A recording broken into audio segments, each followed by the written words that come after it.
ప్రియులరా, పాత నిబంధనకి కొత్త నిబంధనకు ఉన్న వ్యత్యాసాన్ని పలుమార్లు దైవ గ్రంథంలో నుండి మీ అందరికీ వివరంగా విశదీకరించి నేర్పించడం జరిగింది. అప్పటి కాలమాన పరిస్థితులు వేరు, అప్పటి స్థితిగతులు వేరు. అసలు అప్పటి అజ్ఞానాన్ని తొలగించడానికే కొత్త నిబంధన ఏర్పాటు చేయబడింది. పరోక్ష జ్ఞానం లేదు, పరోక్ష జ్ఞానం ఉంది, అంటే ప్రవచనాత్మకంగా ఉంది. అది సంపూర్ణ సత్యంగా అవతరించి, సంపూర్ణ జ్ఞానంగా అవతరించి క్రొత్త నిబంధనగా రూపుదిద్దుకుంది. ఈ క్రొత్త నిబంధన క్రింద ఉన్నవాళ్ళు క్రైస్తవులు, పాత నిబంధన క్రింద ఉన్నవాళ్ళు ఇశ్రాయేలీలు. రెండు నిబంధనలు మన గ్రంథంలో కనబడుతున్నప్పటికీ కూడా మనం పాత నిబంధన క్రింద ఎప్పటికీ ఉండము, ఉండబోము. ఎప్పటికీ మనం దేని క్రింద ఉంటామంటే క్రొత్త నిబంధన క్రిందనే ఉంటాం. మనం క్రీస్తు రక్తము చేత కడగబడిన పిల్లలుగా, విశ్వాస సంబంధమైన పిల్లలుగా, ఆ క్రీస్తు ఇదిగో నా రక్తము వలనైన క్రొత్త నిబంధనని దేనినైతే ఆయన ప్రతిపాదన చేశారో, దేనినైతే ఆయన స్థాపించారో, దేనినైతే ఆయన ఏర్పాటు చేశారో ఆ కొత్త నిబంధన క్రిందనే మనం అందరం ఉంటాం. పాత నిబంధన క్రింద మనం ఉండము. కేవలం లింక్ డాక్యుమెంట్గా మాత్రమే బైబిల్ గ్రంథంలో దాన్ని పెట్టుకొని ఆ లింక్ డాక్యుమెంట్ని చదువుతూ కొత్త నిబంధన అర్థం చేసుకుంటాం. అందుకే రెండు నిబంధనలు దేవుడు మనకి గ్రంథస్థం చేసి 66 పుస్తకాలుగా మన చేతులకు ఇవ్వడం జరిగింది.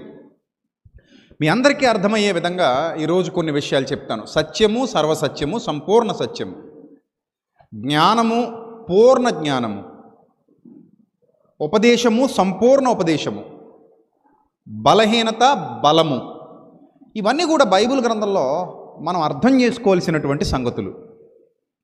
మీరు గమనించండి జాగ్రత్తగా ప్రియమైన దేవుని ప్రజలారా.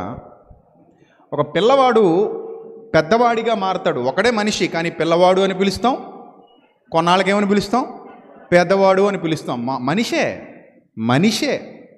మనిషిని కూడా పిల్లవాడు అంటున్నాం, పెద్దవాడు అంటున్నాం. అలాగే బైబిల్ గ్రంథం కూడా జ్ఞానం విషయంలో మన గురించి మాట్లాడుతూ జ్ఞానం విషయంలో పిల్లలు అంది, జ్ఞానం విషయంలో పెద్దలు అంది. జ్ఞానం విషయంలో పిల్లలు ఉన్నారు, జ్ఞానం విషయంలో ఎవరున్నారు, పెద్దలు ఉన్నారు. సో కాబట్టి పిల్లలు పెద్దలుగా అభివర్ణింపబడుతున్నటువంటి ఈ జ్ఞానం విషయంలో ప్రత్యేకతను సంతరించుకుంటున్నటువంటి మనమందరం కూడా అర్థం చేసుకోవడంలో, అనుభవ జ్ఞానాన్ని పొందుకోవటంలో క్రమేపీ ఎదుగుతూ ముందుకెళ్ళిపోవాలి. ఇప్పుడు మీకు కొన్ని విషయాలు చెప్తాను. బైబిల్ చదివే క్రమం ఎలా ఉండాలి, ఒక బోధకుడి స్థాయి ఎలా ఉండాలి, ఒక బోధకుడి జ్ఞానం ఎలా ఉండాలి, ఒక బోధకుడి ఉపదేశం ఎలా ఉండాలి, ఒక బోధకుడు సంఘానికి భోజనం పెట్టే క్రమంలో ఎలాంటి భోజనం పెట్టాలి, ఏ విధంగా వారిని దేవుని మార్గంలో నడిపించాలి, ఏ విధంగా వారిని దేవుని మార్గంలో పెంచాలి, పోషించాలి.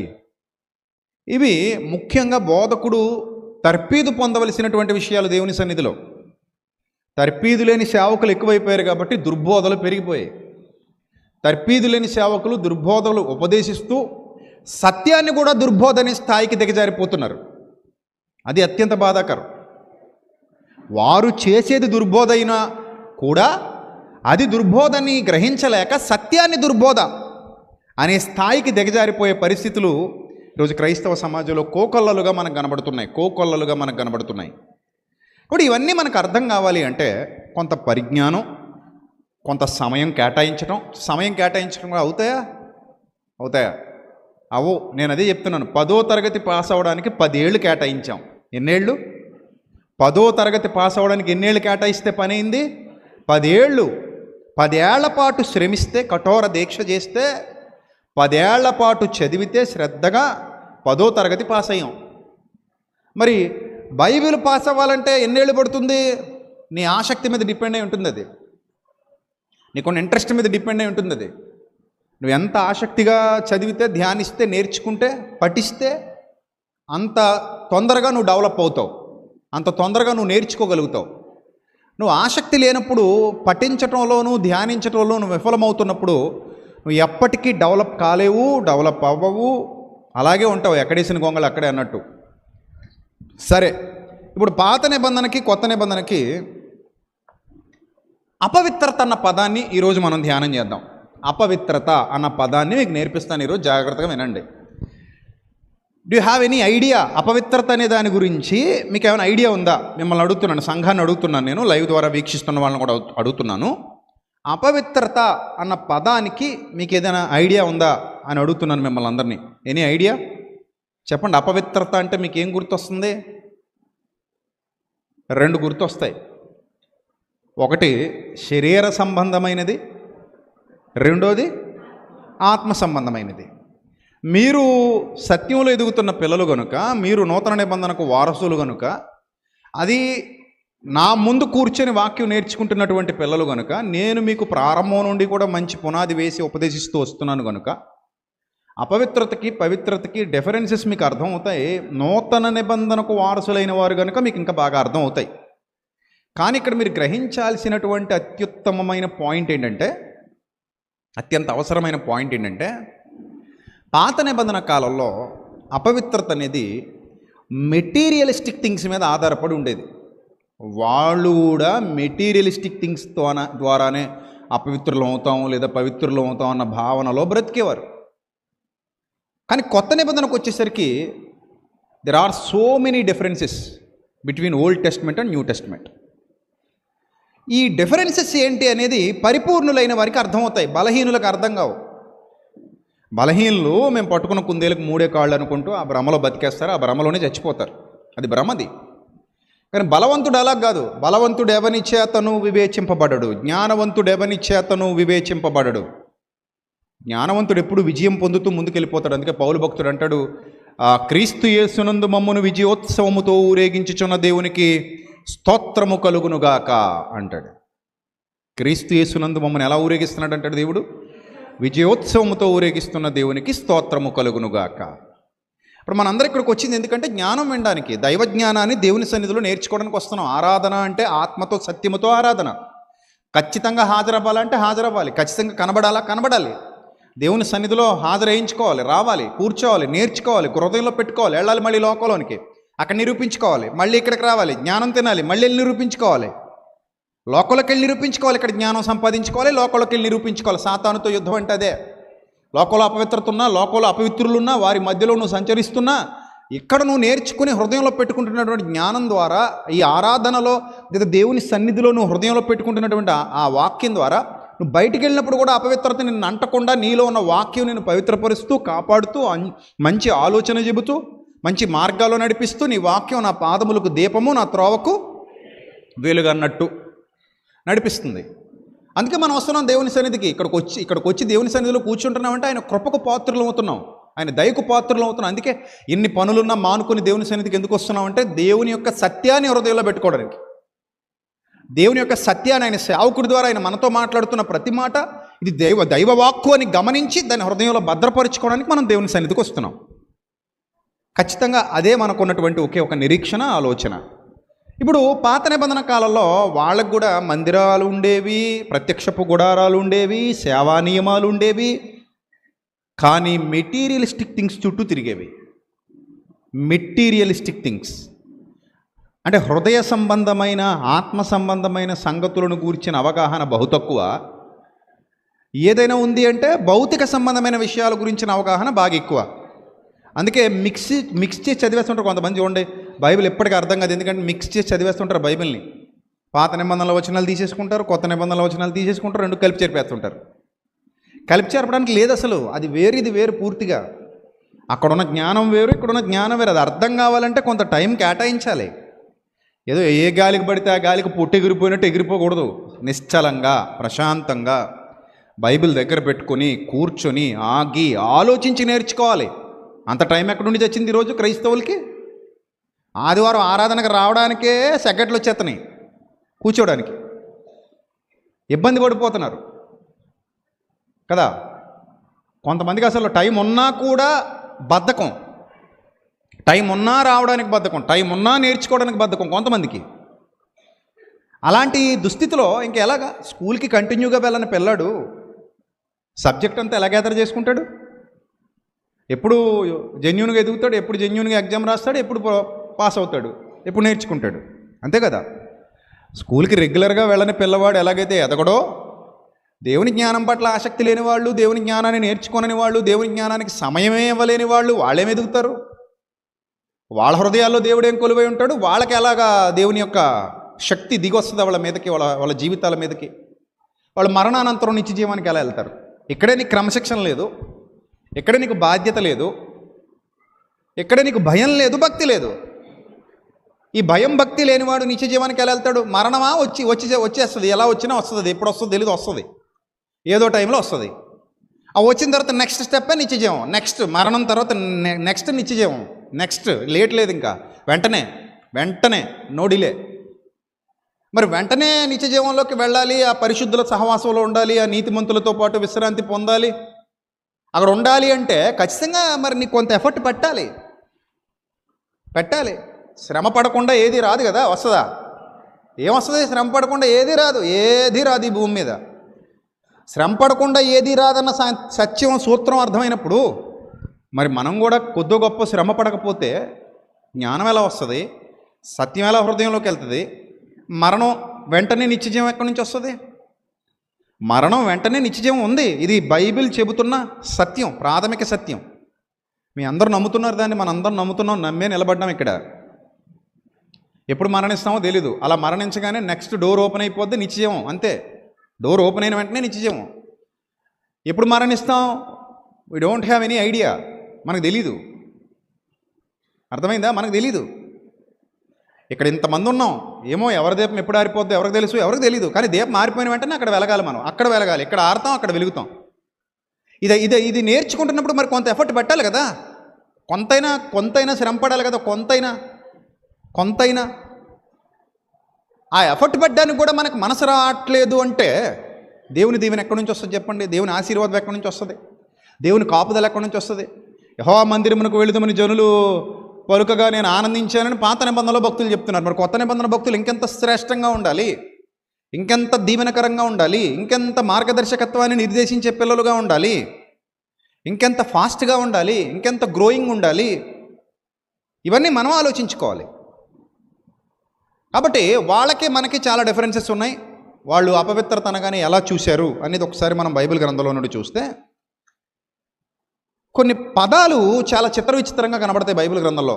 అంటే మాటలు కానివ్వండి, పదాలు కానివ్వండి, అర్థం చేసుకోవడంలో లోపం. 1000 సంవత్సరాలు అయిపోయినా ప్రవక్తలు పలికిన మాటలు శాస్త్రులకు అర్థం కాల, పరిసయ్యులకు అర్థం కాల. 1000 సంవత్సరాలు అయిపోయినా ఇప్పుడు అక్కడే శాస్త్రుల పరిచయలకి 1000 సంవత్సరాలు అయిపోయినా దేవుని మాటలు అర్థం కాకుండా పోయాయి అంటే ఇప్పుడున్న వాళ్ళకి ఎలాగ అర్థమైపోతాయి అంత ఈజీగా? మీరే ఆలోచించండి.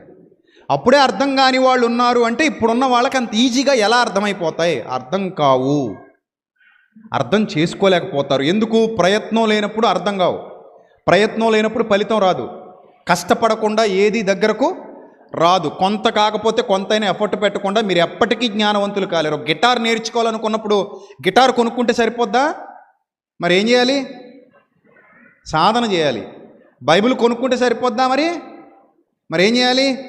సాధన చేయాలి. ఫ్లూట్ ఎవడైనా కొనుక్కోగలడు, 100 రూపాయలు పెడితే ఫ్లూట్ వస్తుంది. కానీ ఆ ఫ్లూట్ని ఊదాలి అంటే, అందులో నుండి సప్తస్వరాలు పలికించాలంటే, గాన మధురిమలు బయటికి రావాలంటే ఫ్లూట్లో నుంచి ప్రాక్టీస్ కావాలి. నో ప్రాక్టీస్ నో మ్యూజిక్, అంతేనా?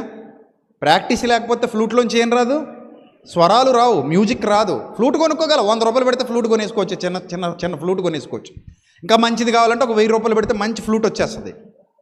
ఆ మంచి ఫ్లూట్ కొనేసుకుంటాం, కుయ్యో మొర్రో అనాలి అంతే. అది పట్టుకుని పక్కన ఉన్న వాళ్ళందరూ బాబు చెవులు చిల్లులు పడిపోతున్నాయి నీకు నమస్కారం నాయన అంటారు తప్ప దాన్ని విని ఎవ్వడం ఆనందించడు. ఆ స్వరం విని మైమరిచిపోయి మంత్రముగ్ధులు అయిపోవాలంటే అంత టాలెంట్ ఉండాలి, అంత ప్రాక్టీస్ ఉంటే అప్పుడు ఆ పిల్లన గ్రోవ్ వాయిస్తున్నప్పుడు లేదా ఫ్లూట్ వాయిస్తున్నప్పుడు వింటున్న వాళ్ళందరూ హ్యాపీగా ఫీల్ అవుతారు, తన్మయత్వానికి గురవుతారు. అప్పుడప్పుడు మ్యూజిక్ సెట్టింగ్స్లో మ్యూజిక్ రికార్డింగ్స్కి వెళ్ళినప్పుడు స్టూడియోల్లో ఫ్లూట్ వచ్చి ఫ్లూట్ వాయిస్తుంటాడు ఒక ఆయన వచ్చి. అలా వాయిస్తున్నప్పుడు మేమే మైమరిచిపోతాం, అబ్బా ఏముందండి ఎంత బాగుందండి అంటుంటాం కదా. అదే ఫ్లూటు మన వాళ్ళు ఉత్తి ఎలా ఉంటుంది? ఇంకా బాబు నీకు నమస్కారం నాయన, ఇలా బతకనే మమ్మల్ని ఇంకెలా వదిలే బాబు అంటాం అంటాం. అనేది ప్రాక్టీస్ ఉన్నోడికి ప్రాక్టీస్ లేనోడికి అదే తేడా. ఈ ప్రాక్టీస్ లేనోడు అనుకుంటాడు నేను పట్టుకున్న కుందేలు 3 కాళ్ళు అనుకుంటాడు, ఇంకా జీవితం అలాగే పోద్ది. ప్రాక్టీస్ ఉన్నోడు అన్ని విధాలా దాన్ని సంపూర్ణంగా వినియోగించుకోగలుగుతాడు. In the same way Bible కూడా కొనేసుకున్నావు. బైబిల్ లేని వాళ్ళు ఎవరున్నారు ఇక్కడ చెప్పండి ఎవరైనా ఉన్నారా? నాకు తెలిసి ఎవరు ఉండరు. అందరికి బైబిల్ ఉన్నాయి. ఒక్కొక్కడి దగ్గర మొబైల్లో బైబిల్ ఉంటుంది, బైబిల్ మళ్ళీ వీడిగా తెచ్చుకుంటాడు. అందరి దగ్గర ఉంటాయి బైబిల్. అలాగే ఈరోజు క్రైస్తవ సమాజంలో కూడా బైబిల్ కలిగి ఉండడమే గొప్ప అనుకుంటున్నారు. అంతే. ఏం గొప్ప? బైబిల్ కలిగి ఉండడం ఒకటే గొప్ప. ఈరోజు క్రిస్టియానిటీలో ఎక్కువ మంది ఇదే భావన. బైబిల్ కలిగి ఉంది కదా చాలు మనకు అనుకుంటున్నారు. నేను అంటాను అలాంటి వాళ్ళతో, బైబిల్ కలిగి ఉండడం గొప్ప కాదు, బైబిల్లో ఉన్న జ్ఞానం నీ హృదయంలో కలిగి ఉండడం గొప్ప. దేనికి ఒప్పుకుంటారు మీరు చెప్పండి? దేనికి ఒప్పుకుంటారు మీరు? మొదటి దానికా రెండో దానికా? రెండో దానికి. బైబిల్ కలిగి ఉండడం గొప్ప కాదు, బైబిల్లో ఉన్న జ్ఞానం ఎక్కడ ఉండాలి చెప్పండి? ఎక్కడ ఉండాలి? మీ హృదయంలోకి రావాలి. అప్పుడు కదా మీరు గొప్పవాళ్ళు. అలా కానప్పుడు సంవత్సరాలు గడుస్తూ ఉంటాయి, మీరు అలాగే ఉంటారు, ఎక్కడేసిన గొంగళి అక్కడే అన్నట్టు అయిపోద్ది జీవితం. సో కాబట్టి ఇప్పుడు అపవిత్రత అన్న పదం గురించి కదా మనం ధ్యానించాలనుకుంటున్నాం. చూడండి, ఆదికాండం 49వ అధ్యాయము 2 నుంచి చదువుదాం ఒకసారి. అందరూ బైబిల్ తెరవండి. ఆదికాండం 49వ అధ్యాయము 2 నుంచి. ఇక్కడ ఒక తండ్రి బాధపడుతూ కుమారుల్ని దీవిస్తున్నాడు, శపిస్తున్నాడు. ఒక పక్కన తండ్రి బాధపడుతూ కొందరినేమో శపిస్తున్నాడు, కొందరిని ఏం చేస్తున్నాడు? దీవిస్తున్నాడు. ఈ శాపాలు పిల్లల మీదకి వస్తున్నాయి, దీవెనలు పిల్లల మీదకి వస్తున్నాయి. పరిశుద్ధాత్మ శక్తితో, పరిశుద్ధాత్మ ప్రేరణతో ఆనాడు ఉన్నటువంటి భక్తుడు మాట్లాడుతున్నటువంటి మాటలు ఏమంటున్నాడు చూద్దాం ఒకసారి. యాకోబు కుమారులారా కూడి వచ్చి ఆలకించండి, మీ తండ్రి అయిన ఇశ్రాయేలు మాట వినండి. రూబేను, నువ్వు నా పెద్ద కొడుకువి, నా శక్తి, నా బలము యొక్క ప్రథమ ఫలం నువ్వు, ఔన్నత్యాతిశయము బలాతిశయము నువ్వే. కానీ నీళ్ల వలె చంచలుడవై, చంచలమైన మనస్సునిది. ఇది ఎలాంటి మనస్సునిది? చంచలమైన మనస్సునిది. నీళ్ల వలె చంచలుడవై నీవు అతిశయము పొందవు. నీ తండ్రి మంచము మీదకి ఎక్కితివి, దానిని అపవిత్రము చేసితివి. అంటే భాష చూడండి ఎలా ఉందో. నీ తండ్రి మంచం మీదకి ఎక్కితివి, దానిని ఏం చేసావు? అపవిత్రం చేసావు. ఇప్పుడు అపవిత్రమైంది ఏంటి ఇంతకీ? మంచం, అంతేనా? టెక్స్ట్ అలాగే ఉంది అక్కడ, రాయబడిన సందర్భం అలాగే ఉంది అక్కడ. ఏముంది అక్కడ సందర్భం చూస్తుంటే? నువ్వు నా మంచం మీదకి ఎక్కి దాన్ని ఏం చేసావు? అపవిత్రం చేసావు. దాన్ని అపవిత్రం చేసావు. అంటే ఒక ఫిజికల్ మెటీరియల్ గురించి మాట్లాడుతున్నాడు అక్కడ. ఆ ఫిజికల్ మెటీరియల్ ఏంటి? మంచం. ఇంతగా మంచం మీద ఏం జరిగింది? ఏదో తప్పు జరిగింది. ఆ తండ్రి ఉపపత్నితో ఈ కుమారుడు చేసినటువంటి పొరపాటును గురించి అక్కడ న్యూస్ అది. ఒక వ్యక్తి చేసిన తప్పుడు కార్యాన్ని గురించి న్యూస్ పబ్లిష్ అవుతుంది ఇక్కడ. అలాగ అర్థం చేసుకోండి. అర్థమైందా? పేపర్లో రాస్తారు కదా, న్యూస్ రాస్తారు. మంచి పనైనా రాస్తారు, నువ్వు చేసిన పనికిమాలిన పనైనా రాస్తారు. ఇప్పుడు ఇక్కడ వ్రాయబడింది ఏంటంటే, ఒక వ్యక్తి అతను భక్తుడేం కాదు, ఒక సాధారణమైన వ్యక్తి. పుట్టింది భక్తుడి కడుపున. పుట్టింది ఎవరి కడుపున? ప్రవక్త కడుపున, భక్తుడి కడుపున. కానీ సాధారణంగా బ్రతుకుతున్నాడు, బ్రతుకుతున్నాడు, నీతిమాలిన బ్రతుకుతున్నాడు. ఇతడు చేసినటువంటి ఒక దుష్కార్యాన్ని గురించి ఆ న్యూస్ ఇక్కడ పబ్లిష్ చేశాడు. మనం ఆ న్యూస్ చదువుతున్నాం.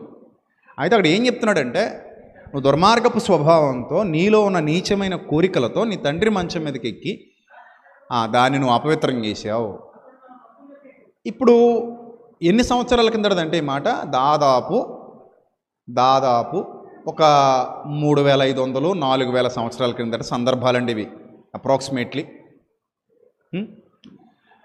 అంత పూర్వకాలానికి వెళ్ళిపోతే, అంత పూర్వంలో జరిగిన సందర్భాలు కనుక, వేలాది సంవత్సరాలు గడిచిపోయే కనుక, ఎప్పుడో జరిగిపోయిన సందర్భాలు కనుక, ఇవి వేల సంవత్సరాల కింద జరిగిపోయిన సందర్భాలు కనుక, ఈ వచనాలు చదువుతున్నప్పుడు ఇప్పటి కాలమానానికి అప్పటి కాలమానానికి చాలా డిఫరెన్సెస్ ఉంటాయి.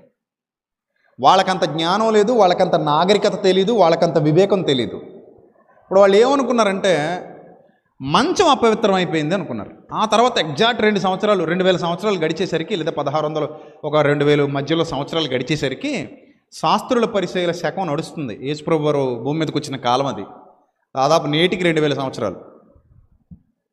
అంతకుముందు నుంచి ఒక 2000 వేసుకోండి అప్రాక్సిమేట్లీ. ఈ మిడిల్లో శాస్త్రులు పరిచయాలు అనేవాళ్ళు బతుకుతున్నారు భూమి మీద. వాళ్ళేంటి, వాళ్ళ ఆలోచన విధానం ఎలా ఉండేది అని ఆలోచిస్తే మార్కు సువార్త 7వ అధ్యాయంలో ఒకసారి బైబిల్ తెరవండి, మళ్ళీ ఇక్కడికి వద్దాం. మార్కు సువార్త 7వ అధ్యాయం జాగ్రత్తగా చూడండి.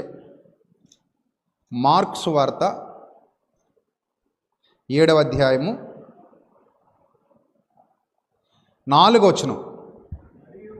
మరియు వారు 7:4 మార్కు సువార్త. మరియు వారు సంత నుండి వచ్చినప్పుడు నీళ్లు చల్లుకుంటేనే కానీ భోజనం చేయరు, అదిగాక గిన్నెలు, కొండలు, ఎత్తడి పాత్రలు అని పుట్టినోట్లు ఏం రాశాడు? మంచములు. ఎత్తడి పాత్రలు అంటే అర్థం ఏంటి? మంచములు. నీళ్లతో కడుగుట మొదలగు అనేక ఆచారములు వారు అనుసరించేవారు. అంటే మంచాలను కూడా ఏం చేసేవారు వీళ్ళు? నీళ్లతో ఏం చేసేవారు? కడిగేసేవారు. ఎందుకు? అపవిత్రపరచబడుతుంది మంచం. చూశారు? అంటే మంచం కడిగేస్తే అపవిత్రత పోద్దన్నమాట. అర్థమైందా? మంచం కడిగేస్తే ఏం పోద్ది? అపవిత్రత పోద్దన్నమాట.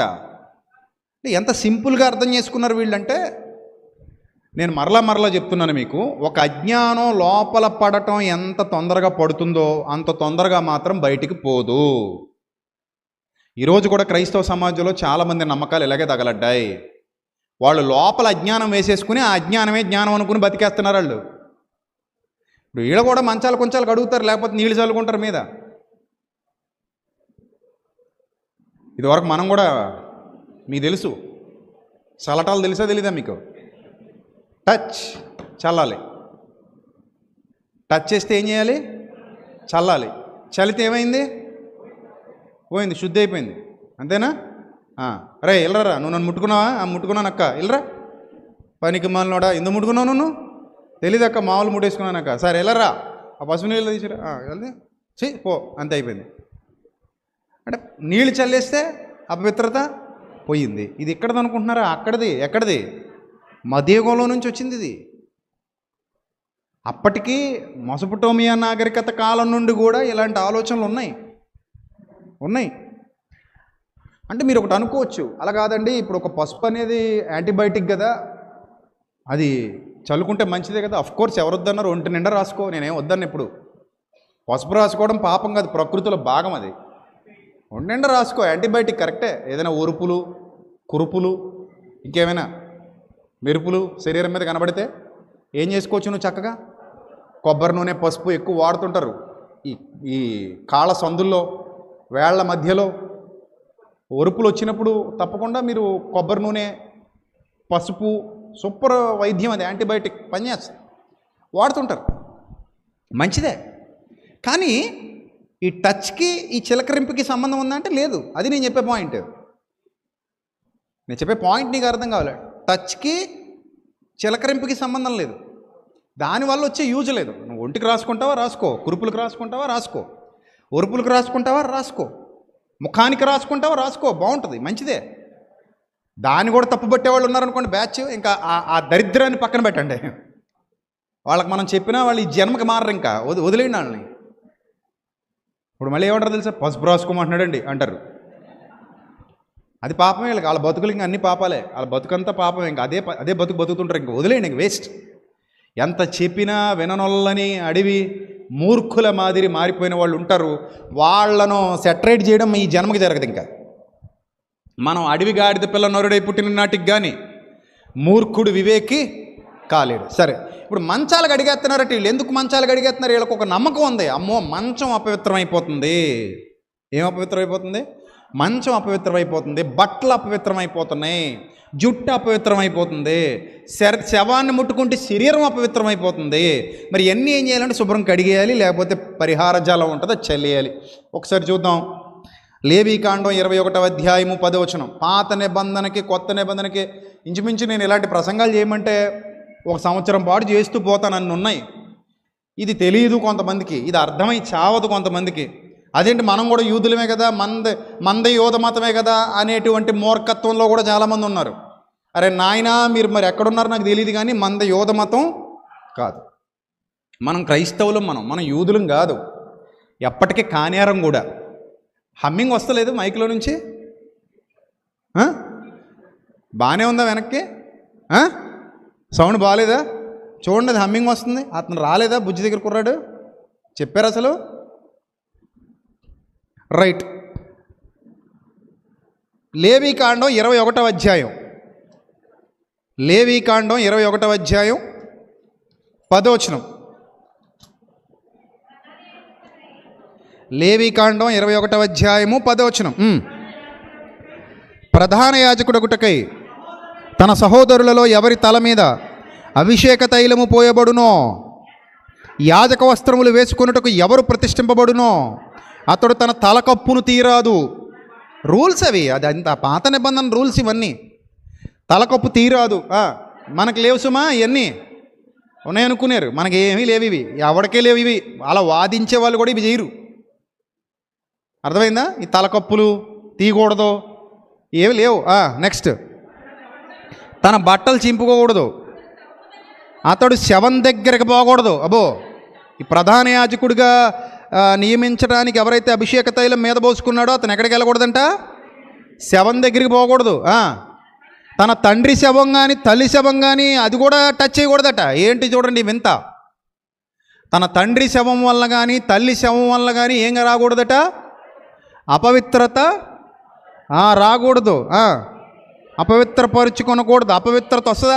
ఇప్పుడు మిమ్మల్ని అడుగుతున్నాను, చెప్పండి, శవాన్ని ముట్టుకుంటే అపవిత్రలు అవుతావా? ఇప్పుడున్న నాలెడ్జ్తో చెప్పండి. మరి బైబిల్లో ఉంది కదా, ముట్టుకోవచ్చా ముట్టుకోకూడదు? మనం శవాన్ని ముట్టుకోవచ్చా ముట్టుకోకూడదా?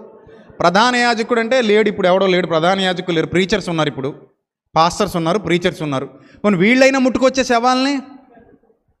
తల్లి శవాన్ని ముట్టుకోకూడదట ప్రధాన యాజకుడు, తండ్రి శవాన్ని ముట్టుకోకూడదట, అపవిత్రత వచ్చేస్తుందట. మరి ఇప్పుడు దాన్ని ఎలా అర్థం చేసుకోవాలి? మీరే చెప్పండి. బైబిల్లో ఉంది కదా. కొంతమంది వాళ్ళకి అవసరమైనప్పుడు నిర్గమకాండంలో ఇలాగుంది, ద్వితీయోపదేశకాండంలో అలాగుంది. వీళ్ళు జ్ఞానవంతులు అనుకుని ఇక్కడ ఉంది కదా అక్కడ ఉంది కదా అంటారు. మరి ఇదిగో ఇక్కడ ఉంది కదా ఏమంటావంటే అది తుచ్ అంటారు. ఏంటట? తుచ్ అని. అవసరమైన ఏమో తెచ్చుకుంటాం, అక్కలేని వదిలేస్తామా? సందర్భానుసారంగా ఆలోచించాలి. ఒకవేళ అది జ్ఞానం అయితే, యూనివర్సల్ లా అయితే అన్ని చోట్ల అన్ని సమయాల్లో అన్ని సందర్భాల్లో ఉపయోగపడుతుంది. ఉదాహరణకి తల్లిని తండ్రిని సన్మానించండి. ఎప్పటి నుంచి ఉంది లా? ఓల్డ్ టెస్ట్మెంట్లో ఉంది, న్యూ టెస్ట్మెంట్లో ఉంది. ఈ రెండు టెస్ట్మెంట్లకి ముందు అనాగరిక కాలంలో కూడా ఉంది. కామన్ లాస్ అంటారు వీటిని, కామన్ లాస్.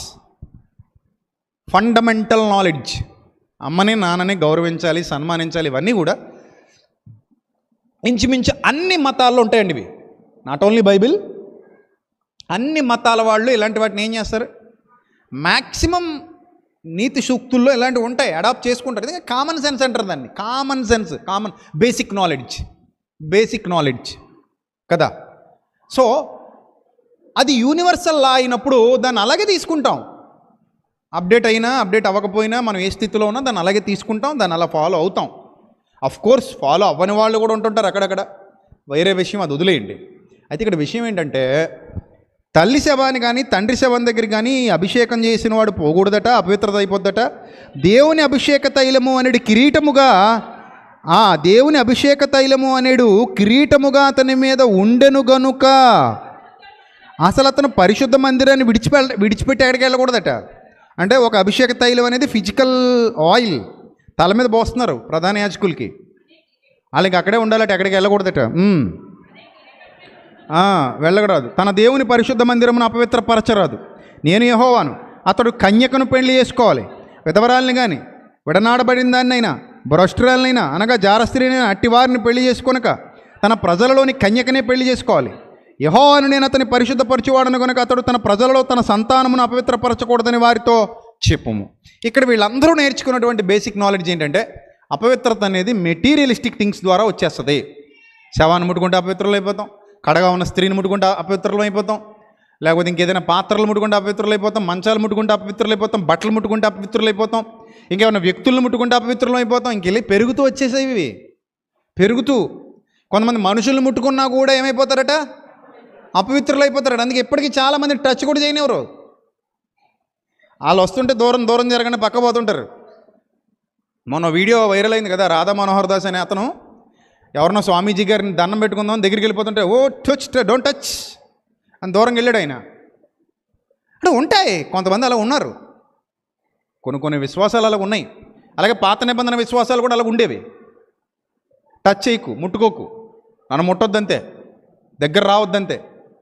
పాత్రలు ముట్టుకున్నా, వస్తువులు ముట్టుకున్నా, వ్యక్తులను ముట్టుకున్నా, శవాలను ముట్టుకున్నా, కుష్ఠరోగులను ముట్టుకున్నా వెంటనే మీరు ఏమైపోతారట, అపవిత్రులు అయిపోతారు. సో అక్కడి నుంచి ఇప్పుడు ఇక్కడికి వచ్చాం. ఇప్పుడు ఏం ముట్టుకుంటే అపవిత్రులు అవుతాం చెప్పండి? ఒకటి చెప్పండి.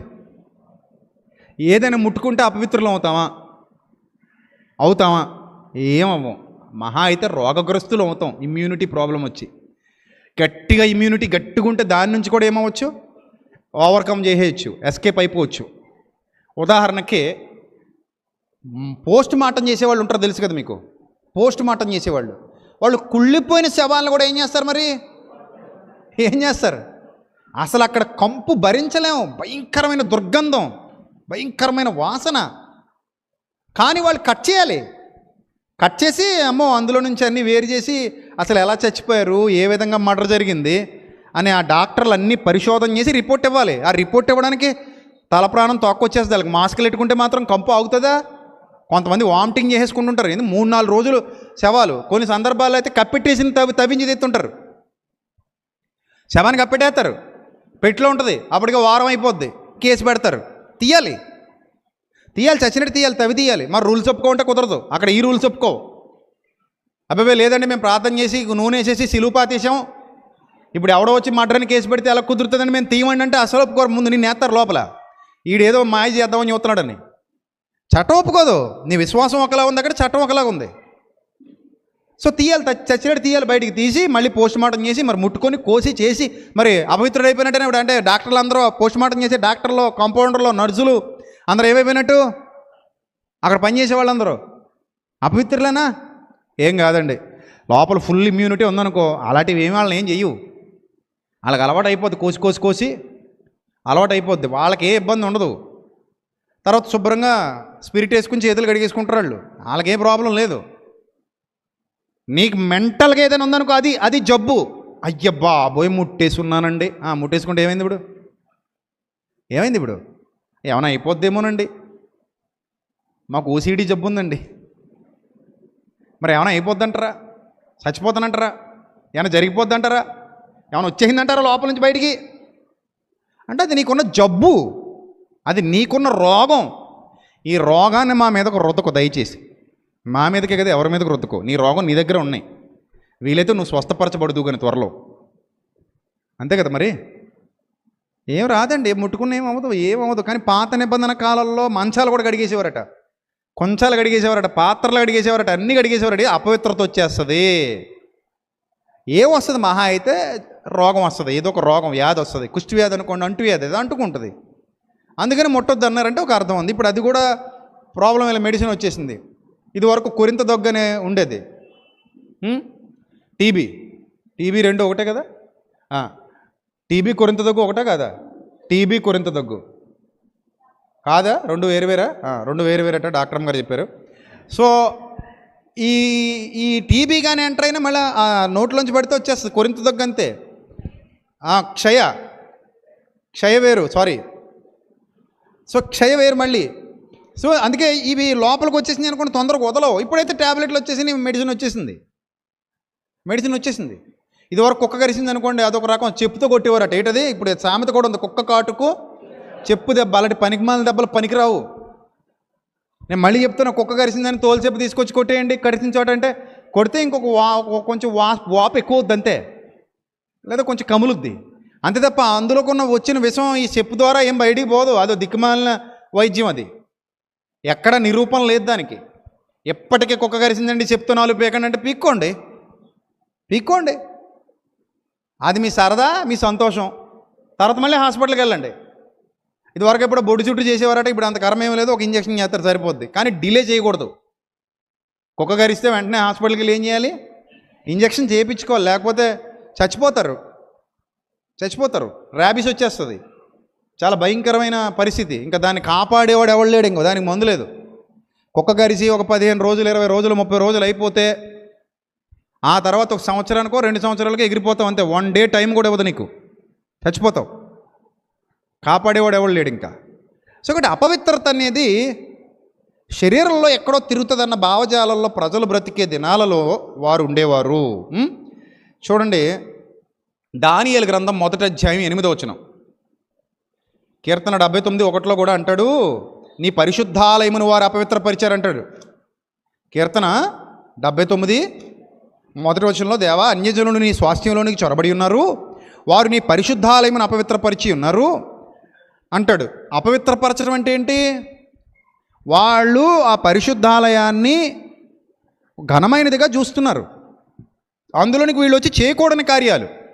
మెనిమెనెటెకెల్ ఉపారిషిని మీ అందరికీ తెలుసు కదా. దేవాలయపు పాత్రల్లో వారు మందు పోసుకుని ఏం చేశారట? తాగారట. అక్కడ ఉన్న వాళ్ళందరూ ఎంజాయ్ చేశారట. దేవాలయపు ఉపకరణాలు అవి, అందులో మందు పోసుకున్నారు. దాన్ని ఇంకా అపవిత్రమైనదిగా ఏం చేశారంటే, కార్యం వేరు, పదార్థం వేరు, ఆ వెనక జరిగినటువంటి కంటెంట్ మీద కాకుండా దృష్టి దేని మీద పెట్టారంటే, వస్తువును అపవిత్రపరచడం వల్ల ఇలా జరిగిందనే దాని దగ్గర ఆగిపోయారు వీళ్ళు. దేవుడు వస్తువును అపవిత్రం చేశారు కాబట్టి అలా జరిగిందన్న దగ్గర ఆగిపోయారు తప్ప, దేవుని మనసు, దేవుని నిబంధనను ఎరగక, దేవుని జ్ఞానాన్ని ఎరగక వారి యొక్క పాపపు క్రియలు జరిగించారు. వాడు హృదయంలో పుట్టినటువంటి దురాలోచనలకు స్థానాన్ని కల్పించారు అన్నదాకా ఇంకా వెళ్ళలేదు. అప్పటికి ఎక్కడ ఆగిపోయారు వీళ్ళు? కేవలం వస్తువులు అపవిత్రపరచకూడదు అంటే బ్రతికేలాగున్నా పర్లేదు, వస్తువు జాగ్రత్తగా చూసుకోవాలి. అంటే ఇప్పుడు పాయింట్ ఏంటంటే, వాళ్ళ దృష్టిలో పాయింట్ ఏంటంటే, నువ్వు తాగితే తాగు కానీ దేవుడి పాత్రలో తాక్కో. బాగుందా? అర్థమైందా మీకు? ఇప్పుడు నువ్వు తాగితే ఏం చేయి? తాగేయి, కానీ ఎందులో తాక్కో? ఆ దేవుడి పాత్రలో తాక్కో. మరి ఏ పాత్రలో తాగొచ్చు? పర్సనల్గా తాగడానికి ఒక పాత్ర పెట్టుకో, ఆ పాత్రలో పోసుకుని కడుపు నిండా తాగి. అదా నేర్చుకున్నది అప్పటికదే. ఈ పాత్రను మాత్రం సెపరేట్గా ఉండని బాబయ్య, ఈ పాత్రను టచ్ చేయకు, ఇంకో పాత్రలో వేసుకుని తాగు, ఈ పాత్రలో మాత్రం తాకు. అక్కడ ఆగిపోయారు వాళ్ళు. అందుకే అంటోంది కొత్త నిబంధన, నాయన మీరు సర్వసత్యంలోనికి నడిపించబడాలి. ఎందులోనికి? సర్వసత్యంలోనికి నడిపించబడాలి. వాళ్ళు ఇంకా సర్వసత్యంలోనికి రాలేదు, అందుకే అక్కడ ఆగిపోయారు. చూడండి, మీకు కొన్ని విషయాలు చూస్తే, దానియేలు గ్రంథం 1వ అధ్యాయం 8వ వచనం. తెలియాలి మీకు, ఇవన్నీ తెలియాలి, నేర్చుకోండి బాగా. ఎప్పటికీ ఇవి చాలామందికి తెలియవు చాలామందికి. దానియేలు ఎందుకు తినలేదు, ఏం తినలేదు, వీళ్ళకి ఏం తెలీదు. దానియేలు గ్రంథం 1వ అధ్యాయం 8వ వచనం చూద్దాం ఒకసారి. రాజు భుజించు భోజనమును పానము చేయు ద్రాక్షారసమును పుచ్చుకొని తన్ను అపవిత్రపరుచుకొనకూడదని దానియేలు ఉద్దేశించి. ఏమండి, రాజు తినే భోజనం తింటేనట ఇతడు ఏమైపోతాడట? దానియేలు అపవిత్రుడవుతాడట. రాజు తినే భోజనం తింటే దానియేలు ఎందుకు అపవిత్రుడవుతాడు? చెప్పాలి, మీరు చెప్పాలి. మీకు ఏమైనా ఐడియా ఉందా? రాజు తినే భోజనం తింటే దానియేలు ఎందుకు అపవిత్రుడవుతాడు? అక్కడ ద్రాక్షారసం ఉంది. సరే, ద్రాక్షారసం అంటే మొత్తం ఇచ్చేది కనుక రాజుగారు తాగేది ద్రాక్షారసం. ఒకవేళ మొత్తం ఇచ్చే ద్రాక్షారసం అయితే కనుక, మొత్తం ఇవ్వని ద్రాక్షారసం అయితే మళ్ళీ పర్లేదు, ఇతను తాగొచ్చు. కానీ ఆ బల్ల మీద ఉన్న ఏది నేను తినండి, ఆ బల్ల మీద ఉన్నవి ఏది నేను ముట్టుకోనండి అన్నాడు దానియేలు. అతని భోజనం అతని డైనింగ్ టేబుల్ మీద ఉన్నవి, ఆ డైనింగ్ టేబుల్ మీద ఉన్నవి ఏవి నేను తిన్ను, నేను ముట్టుకోను, అసలు నాకు ఆహారమే వద్దు అసలు. సరే, ఆ ఆహారం వద్దు, మరి ఏ ఆహారం కావాలంటే శాఖధాన్యాదులు, పప్పు దినుసులు, ఇంకేమైనా ఉంటే అలాంటివి ఏమైనా భోజనానికి శాఖధాన్యాదులు, పానానికి నీళ్లు నీ దాసులు మాకు ఇప్పించి. ఇంతకీ ఇప్పించాల్సింది కూడా ఎవరు? మళ్ళీ పాయింట్ అర్థమవుతుందా? ఇప్పించాల్సింది ఎవరు? మా దేశం నుంచి అయినా తెప్పించమన్నాడా, మీరే ఇప్పించండి అన్నాడా? చెప్పాలి మీరు. మీరే ఇప్పించాలన్నాడా? 12వ వచనంలో మా దేశం నుంచి అయినా తెప్పించాలన్నాడా? మీరే ఇప్పించాలి అంటే ఎవరు ఫుడ్? మళ్ళీ అది ఈ శాఖధాన్యాదులు, పప్పు దినుసులు ఫుడ్ ఎవరిది? ఫుడ్ ఎవరిదే? రాజుదే. వీళ్ళెవరో బానిసలు. కానీ ఏం తినంటున్నారు వీళ్ళు? ఆయన బల్ల మీద ఉన్నవి తినమంటున్నారు. కానీ ఆయన ఇచ్చే ఫుడ్డే మళ్ళీ తింటామంటున్నారు. ఆయన రాజ్యంలో ఫుడ్డే తింటారు, కానీ ఆయన బల్ల మీద ఉన్నవి మాత్రం తినరట. ఆ బల్ల మీద ఉన్నవి తింటే వీళ్ళు ఏమైపోతారట? అపవిత్రుడైపోతాడట. ఆయన బల్ల మీద ఏముంటాయి? ఇంతకీ ఏముంటాయంటే, దానియేలు యూదుడు. దానియేలు ఎవరు? యూదుడు. యూదుడు తినవలసినవి తినకూడనివి ఉన్నాయి. లేవీకాండం 20 అధ్యాయం 25 వచనం. లేవియకాండం 20 అధ్యాయం 25 వచనం చూడండి. లేవియకాండం 20 అధ్యాయము 25 వచనం. జాగ్రత్తగా చూడండి. 25. కావున మీరు పవిత్ర జంతువులకును అపవిత్ర జంతువులకును, పవిత్ర పక్షులకును అపవిత్ర పక్షులకును ఏం చేయాలి? విభజన. ఏంటదా? విభజన. ఎవరు చేయాలి?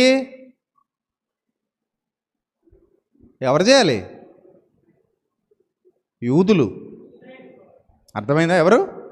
యూదులు, ఇశ్రాయేలీలు చేయాలి. మరి ఇప్పుడు బబులోను రాజు చేస్తాడా విభజన? బబులోను రాజు చేస్తాడా? చేయడు. ఆయనకి ఏది నచ్చితే తింటాడు. కానీ ఇప్పుడు దానియేలు గారు ఏం తినాలి, తినకూడదు బైబిల్లో ఉంది. ఏంటి? అపవిత్రమైనదని నేను మీకు వేరు చేసిన ఏ జంతువుల వలననే కానీ, ఏ పక్షి వలననే కానీ, నేల మీద ప్రాకు దేని వలననే కానీ మిమ్మును మీరు అపవిత్రపరుచుకొనకూడదు. మీకు గట్టిగా చెప్తే, మీరు తినే చాలా ఆహారాలు యూదులు తినరు. నా పాయింట్ అర్థమైందా? మీరు తినేవి చాలా ఆహారాలు యూదులు తినరు. బొమ్మిడాయిలు తింటారా? ఎంతమంది తింటారు బొమ్మిడాయిలు? తింటారా? చెయ్యెత్తండి. బొమ్మిడాయిలు పులుసు తిన్నోళ్ళు, చాలాసార్లు తిన్నాను అన్నోళ్ళు చెయ్యెత్తాలి. బొమ్మిడాయిలకు పులుసులు ఉంటాయి. పులుసులు ఉంటాయా? ఉండవు. యూదులు తినరు. యూదులు తినరు, తినకూడదు. మరి అది సొరపిట్టు చాలా ఇష్టం కదా మీకు.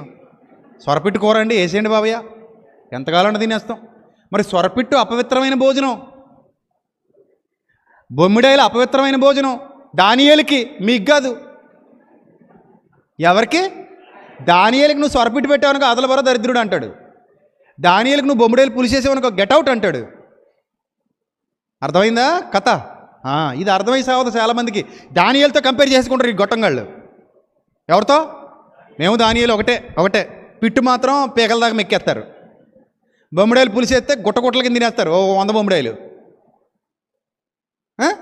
మేము దానియేలు ఒకటే. నీ మొహం ఒకటే. సబ్జెక్టు తెలియదు, ఏమీ తెలియదు. నువ్వు దానియేలు ఒకటా? దానియేలుకి బొమ్మిడాయిలు పులిసేస్తే తిండు, సొరపిట్టు కూర వేస్తే తిండు, ఇంకా చాలా రకాల రొయ్యలు తిండు. రొయ్యలు తినకూడదు. చాలా లెక్కలు ఉంటాయి వాళ్ళకి. నువ్వు రొయ్య బిర్యానీ, మడత బిర్యానీ, మటన్ బిర్యానీ 100 రకాలు వండుకు తింటావు నువ్వు. దానియేలుకి చూద్దాం. రొయ్య బిర్యానీ తింటాడేమో, వద్దంటాడు. ఇప్పుడు మరి భోజనపు బల్ల మీద అన్న అపవిత్రత అనగానే దేనికి అపవిత్రత? అది పదార్థంలో లేదు, దానియేలు గారి హృదయంలో ఉంది. ఎందుకు? దానియేలు గారి హృదయంలో పాత నిబంధన ఉంది. ఆ హృదయంలో ఉన్న ఆజ్ఞ ఏమంటుందంటే నువ్వు తినక దానియేలు అంటుంది. ఆ రాజుకేమో నిబంధన లేదు, ఏమైనా తినొచ్చు రాజు. అతనికి ఏ రూల్స్ లేవు లోపల. అందుకని ఎవరు అబ్జెక్ట్ చేయట్లేదు, ఏదైనా తినొచ్చు అతను. ఇప్పుడు ఆ బబులోను రాజు లేదా నెబుకద్నెజరు ఏదైనా తినొచ్చు వాళ్ళు. కానీ ఎవరు తినకూడదు? దానియేలు తినకూడదు. రూల్ ఉన్నోడు తినకూడదు. అనుమానముతో తినువానికి అది దోషమే. ఇప్పుడు దానియేలు గారి నోట్లో పెట్టాడంటే ఇంకేమైపోతాడు? ఇప్పుడు మీలో చాలామంది పంది మాంసం తినరు, కానీ పంది మాంసం తినేవాళ్ళు కూడా మీలో కొంతమంది ఉంటారు. ఎందుకుంటారు? బోళ్ళు మంది ఉన్నారు తినేవాళ్ళు. ఇప్పుడు ఎక్కడ కొన్ని ప్రాంతాలకు వెళ్ళామనుకోండి, యూరప్ కంట్రీస్లో పంది మాంసం చాలా ఎక్కువ తింటారు వాళ్ళు. యూరప్ కంట్రీస్లో మీరు కావాలంటే యూట్యూబ్ వీడియోల్లో చూడండి, ఇంతంత పంది ముక్కలు ఉంటాయి, పెట్టుకు తింటారు వాళ్ళు. కొంతమంది చిచ్చిచ్చి అంటారు. కోడిని మాత్రం పీకల దాకా మేహత్తరి చిచ్చిచ్చి అనేవాళ్ళే. పంది అంటలోకి శిషి అంటారా? ఇంత మేక తోడాడేయండి వీళ్ళ ముందు, ఇంకా లొట్టలు వేసుకుని తమసప్పు నంచుకు మరి తినేస్తారు వీళ్ళు. అంటే మరి మిమ్మల్ని చూసి వాళ్ళు ఏమనాలి, చిచి చిచి అనాలా అనొద్దా? మిమ్మల్ని చిచి అనేవాళ్ళు కూడా ఉన్నారు, పప్పు తినేవాళ్ళు. పప్పు మాత్రమే తినేవాళ్ళు మిమ్మల్ని చూసి ఏమంటారు తెలుసా? చిచి చిచి చిచి దరిద్రం అంటారు. ఎందుకు మరి? నువ్వు చికెన్ తింటావు, నువ్వు పీకుతుంటావు. వాళ్ళకి ఒక వామిటింగ్ అయిపోతుంటుంది నేను చూస్తుంటే. రొయ్యలు తినేస్తుంటే ఇలా పెట్టుకొని వామిటింగ్ అయిపోద్ది. చేపలు తినేస్తుంటావు, వామిటింగ్ అయిపోద్ది. వాళ్ళకి పడదు. అలాగే దానియేలుకి రాజుగారి బల్ల మీద ఉన్నవి పడవు, అపవిత్రం, అందుకు వద్దన్నాడు. నాయన ఆ బల్ల మీద ఉన్నవి నేను తినలేను నాయన. ఇప్పుడు ఆ మధ్య నేను ఏంటది వెళ్ళాం,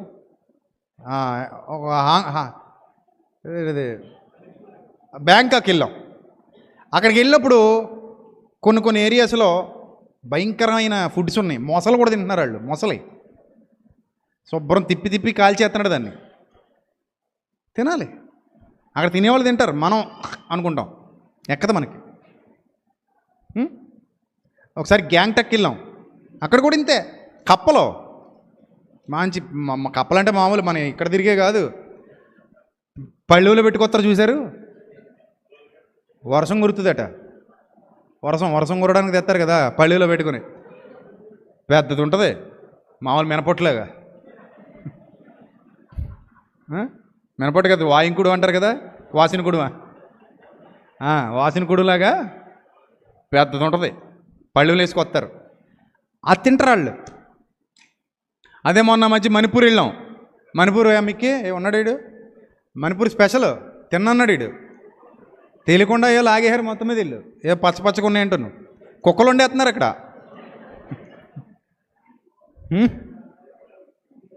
కుక్కలు అది కుక్కలు తినేస్తారు. కుక్క కనబడితే వదలరు వాళ్ళు, అంత ఇష్టం వాళ్ళు కుక్క మాంసం. మణిపూరు మనం వాళ్ళకే సాయం చేయడానికి వెళ్ళాం.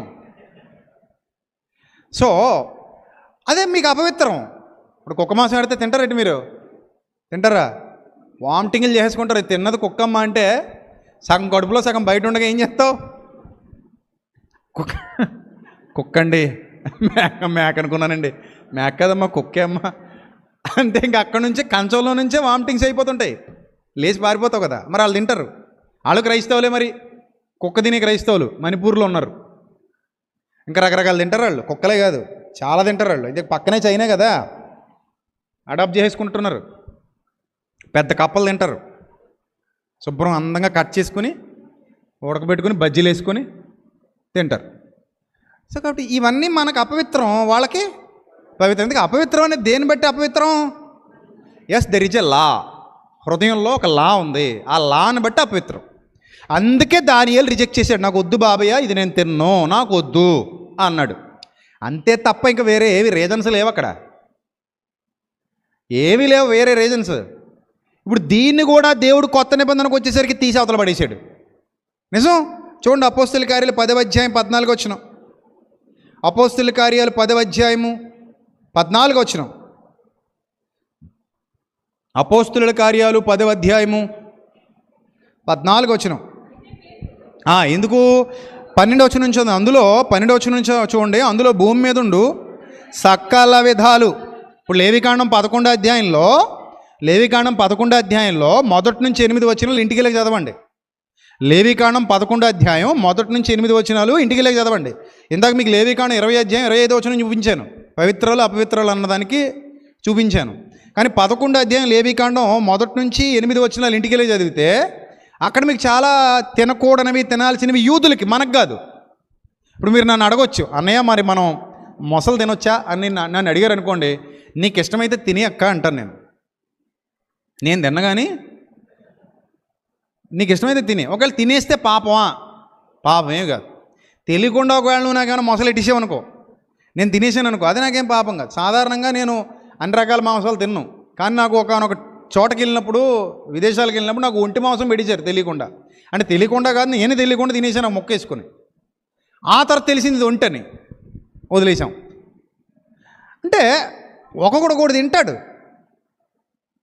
ఇప్పుడు ఆ ఒంటి తిన్నందుకు నేను అపవిత్రుని అయిపోయినట్టేనా అంటే ఏమో మరి ఏం చెప్పలేము, అది మీరు చెప్పాలి నాకు. సో కొన్ని చోట్ల కొన్ని తింటారు ఫుడ్స్, వాళ్ళకి అలవాటు అది. సో ఇప్పుడు మీరు కప్ప తినొచ్చా అంటే మీ ఇష్టం, అది మీకు అలవాటే తినేయండి.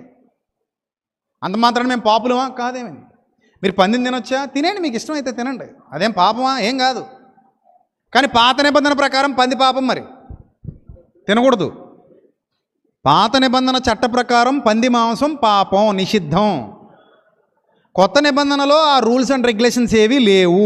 ఏమంటాడో తెలుసా దేవుడు ఇక్కడ? పేతురు గారికి చూపిస్తున్న వాటిలో సకల విధములైన జంతువులు ఉన్నాయట, చతుష్పాద జంతువులు ఉన్నాయట, పాకే పురుగులు ఉన్నాయట, ఆకాశ పక్షులు ఉన్నాయట. అప్పుడు ఆ దర్శనంలో పేతురు లేచి చంపుకొని తినమని ఒక శబ్దం అతనికి వినబడిందట. అప్పుడు పేతురు అంటున్నాడు, వద్దు ప్రభువా, నిషిద్ధమైనది అపవిత్రమైనది ఏదైనాను నేను ఎన్నడూ తినలేదు. అపవిత్రం అన్న పదం పడిందా లేదా? అక్కడ పడిందా? నిషిద్ధం పడింది, ఏం పడింది? అపవిత్రమైనది నేను ఎన్నడూ తినలేదు ప్రభువా. నన్ను తినమంటావేటి ప్రభువా? నేను ఎప్పుడు తినలేదు ప్రభువా అన్నాడట పేతురు. అప్పుడు దేవుడు అంటున్నాడు, దేవుడు పవిత్రము చేసిన వాటిని నీవు నిషిద్ధమైనదిగా ఎంచవద్దని మరలా రెండవ మారు ఆ శబ్దం అతనికి వినబడింది. అలా 3 సార్లు జరిగింది. దేవుడు పవిత్రంగా చేసేసాడు అంటే పాత నిబంధన చట్టానికి కొత్త నిబంధన చట్టానికి ఈ రూల్ పెట్టడానికి యూదులకి ఏదో ఒక కారణం ఉంది. ఆ కారణాన్ని ఇక్కడ తీసేసి అన్యుల్ని కూడా కలుపుకోమన్నాడు. అన్యుల్ని ఎందుకు కలుపుకోమన్నాడు? అన్యులు ఇవన్నీ తింటారు. మీ ఫర్ యువర్ ఇన్ఫర్మేషన్, కొర్నేలు అన్నీ తింటాడు, కానీ పేతురు కొర్నేలు తినేవి తిండవు. పాయింట్ అర్థమైందా? కొర్నేలు తినే వాటిని పేతురు తినడు.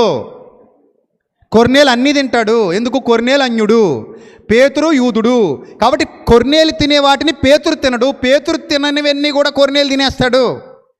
పేతురు మీ ఇంట్లో కూడా భోజనం చేయకూడదు రూల్గా అయితే. ఒకవేళ మీ ఇంటికి వస్తే మీరు బొమ్మడేలు పులుసు వండుకుంటారా? వండుకుంటామండి. సొరపిట్టి తింటారా? తింటామండి. రొయ్యలు తింటారా? తింటామండి. కొన్ని రకాల చేపలు ఉంటాయి, సముద్రం చేపలు, పులుసులు ఉండవు వాటికి, కానీ మీరు తినేస్తారు. అయ్యో పేర్లు ఉంటాయండి, నాకు గుర్తురావట్లేదు ఇప్పుడు. పాములాగా ఉంటుంది అది, సావిడిమా ఏదో పేరు మీకు తెలుసు కదా, సావిడిమేనా ఏదో ఒకటి.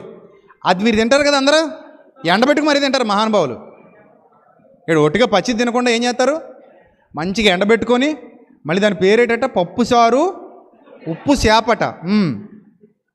ఏటో నాకు నచ్చదు అది, ఆ వాసనకి అదోలా అయిపోద్ది నాకు. అని నాకు పడదంతే. అదే తిన్నంత మాత్రాన మీరు అపవిత్రులేం కాదు సుమా. తింటే తినండి, హ్యాపీగా తినండి. నాకు పడవు, నేను తిన్నాను. ఆ ఎండ్రైలు అంటారా, నాకు అసలు పడదు, దగ్గర కూడా రానే ఉన్నాను. అని నాకు నచ్చదు ఆ ఎండ్రైలు, ఈ ఉప్పు చేపలు, ఎండి చేపలు. ఒకసారి ఎక్కడో ఎండబెట్టడం చూశాను, నేను తిన్నాను. మీరు తింటే తినండి, కడుక్కుని తినండి, శుభ్రం కడుక్కుని తినండి. ఏం తిన్నా మీకు ఇష్టమైతే తినేయండి. సో అంత మాత్రాన తిననందుకు నేను అపవిత్రుని కాదు, తినినందుకు మీరు అపవిత్రులు కాదు. కొర్నేలు ఇంట్లో భోజనం చేసినందుకు పెద్ద గొడవ అయిపోయింది. నిన్ను ఎవడాలమన్నాడు అక్కడికి. అందరూ గొడవ పెట్టారట. ఎవరి మీద? పేతురు గారి మీద. నిన్ను ఎవడాలమన్నాడు అక్కడికి. వాళ్ళ ఇంట్లో నువ్వు బొవ్వ ఎందుకు తిన్నావు? వాళ్ళ బొవ్వ ఏంటో తెలుసు కదా.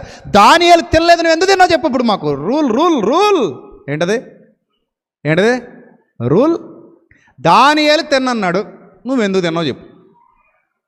పేతురు ఇప్పుడు అంటున్నాడు, షటప్ అండ్ గెట్ అవుట్.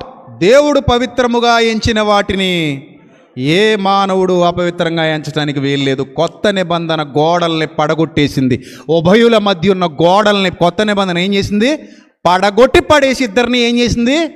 ఏకం చేసింది. ఇప్పుడు కొర్నేలి నేను ఒకటి, అతని తిండి అతనిది, నా తిండి నాది. కానీ మేమిద్దరం క్రీస్తు రక్తంలో కడగబడ్డాం. తిండిని బట్టి మేమిద్దరం ఏమవ్వం? వేరు అవ్వం. అతని తిండి అతనిదే, నా తిండి నాదే. మణిపూర్లో వంటకం పేరు నీరా ఏదో ఉందండి, నీరు సంథింగ్ ఏదో గుర్తులేదు, కానీ స్పెషల్ కుళ్ళు కంపు వస్తుంది. అది ఎండు చేపని, చిన్న చేప పచ్చిదే ఇంత ఉంటుంది చేప, దాన్ని మురగబెట్టి కొళ్ళబెట్టి వండుతారు. ఆ వాసనే పడదు, కానీ అక్కడ స్పెషల్ డిష్ అది. అలాంటిది తింటారు వాళ్ళు మణిపూర్లో. ఇంకా ప్రపంచం అంతా తిరిగితే ఎన్ని ఉంటాయో అలాంటివి. మన ఆఫ్రికా వాళ్ళు వీడియో ఒకటి చూసా, పచ్చి పేగులు కడుక్కుని తినేస్తున్నారు వాళ్ళు. పచ్చివి పేగులు, అవి మరి కోడివో మేకవో తెలీదు. పొట్ట పచ్చిది కోసేసుకుని అందరూ పంచుకు తినేస్తున్నారు చుట్టూ కూర్చొని. కాల్చుకోలేదు, వండుకోలేదు, ఏమీ చేయలేదు. శుభ్రం చేశారు, ఏదో మురికి నీళ్ళతో కడిగేశారు. ఆ మురుగుగానే ఉంది, అది చాకోటి ఉంది, కోసేసుకున్నారు. సాకా నవ్వులుకొని తినేస్తున్నారు. మహానుభావులారా, మీ శరీరాలు వేరుగా డిజైన్ చేయబడ్డాయి, మా శరీరాలు వేరుగా డిజైన్ చేయబడ్డాయి. అందులో ఒక్క ముక్క తిన్నామంటే 30 రోజులు గవర్నమెంట్ హాస్పిటల్ వదలం మనం. ప్రైవేట్ హాస్పిటల్ అయితే 5 నెలలు వదలం. సో అలా ఉంటుందన్నమాట. ఏం జరిగినా మనకు పడుతుంది. మన బాడీ ఇలాగా, బాడీ అలాగా. అంత మాత్రాన వాళ్ళు ఏం మనకి నిషేధింపబడిన వారు కారు. వాళ్ళ తిండి వాళ్ళదే, మన తిండి మందే. ఇప్పుడు ఒకవేళ ఆఫ్రికాకి వెళ్ళాం అనుకోండి, వాళ్ళకే వాక్యం చెప్తాం, మనం వాక్యం నేర్చుకుంటాం. వాళ్ళు గ్రీసు రక్తంలో కడగబడ్డారు, మనం గ్రీసు రక్తం. యూనివర్సల్ లా ఇది. యూనివర్సల్ లా కిందకు వచ్చాం. తిండిని బట్టి మనం వేరు కాము. తిండిని బట్టి ఎవడు మనల్ని వేరు చెయ్యలేడు.